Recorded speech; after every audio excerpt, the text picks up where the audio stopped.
Doctor Lavanya, ENT consultant surgeon at doctor Harika ENT care hospitals Gachibowli. ఇవాళ మనం మన ఛానల్లో వచ్చిన వీడియోస్ చూసి పేషెంట్స్ అడిగిన డౌట్స్ మనం అడ్రస్ చేద్దాం. మేడం, ఇయర్ సర్జరీకి న్యూ మెథడ్, చెవు కొయ్యకుండా ఈ ఆపరేషన్ చేయడానికి కుదరదా?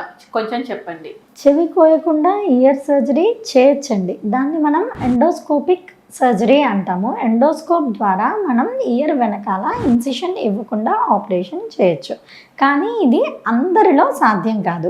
ఎప్పుడైతే డిసీజ్ చాలా మైల్డ్గా మినిమల్ డిసీజ్ ఉంటుందో, అంటే ఇప్పుడు మనం ఈ సర్జరీ ఇయర్లో సర్జరీ అంటే చాలా రకాలు ఉంటాయి.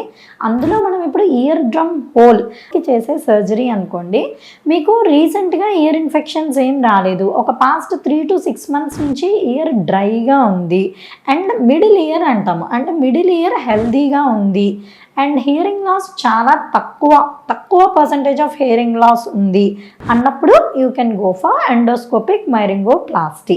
కానీ ఎప్పుడైతే మిడిల్ ఇయర్లో కొంచెం ఇన్ఫెక్షన్స్ ఉన్నాయి అన్నా, థిక్ ఇయర్ డ్రమ్ ఉంది అన్న, అంటే టింపనోస్క్లిరోసిస్ అంటాం, అలా ప్యాచెస్ ఉన్నా, and most importantly mastoid disease అంటాం, అంటే మనకి చెవి వెనకాల మాస్టాయిడ్ బోన్లో కనుక ఇన్ఫెక్షన్ ఉండి డిసీజ్ ఉంటే మాత్రం చెవి వెనకాల ఒక చిన్న ఇన్సిషన్ ఇచ్చి సర్జరీ చేయాల్సి వస్తుంది. అది చెవి వెనకాల ఇన్సిషన్ లేకుండా సర్జరీ చేయడం వల్ల మనం కేవలం చెవిలో ఉన్న డిసీజ్ మాత్రమే క్లియర్ చేయగలుగుతాం.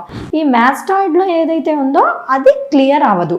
మనకి టోటల్ డిసీజ్ క్లియరెన్స్ కావాలి అన్నప్పుడు మాత్రం అది చెవి వెనకాల ఇన్సిషన్ ఇచ్చి, అంటే చిన్న కట్టిచ్చి చేసే సర్జరీ చేస్తాము. అలా ఏం లేదు, చాలా మైల్డ్ డిసీజ్ అనుకున్నప్పుడు కొంతమందిలో ఈ ఎండోస్కోపిక్ సర్జరీ కూడా పాసిబిలిటీ ఉంటుంది.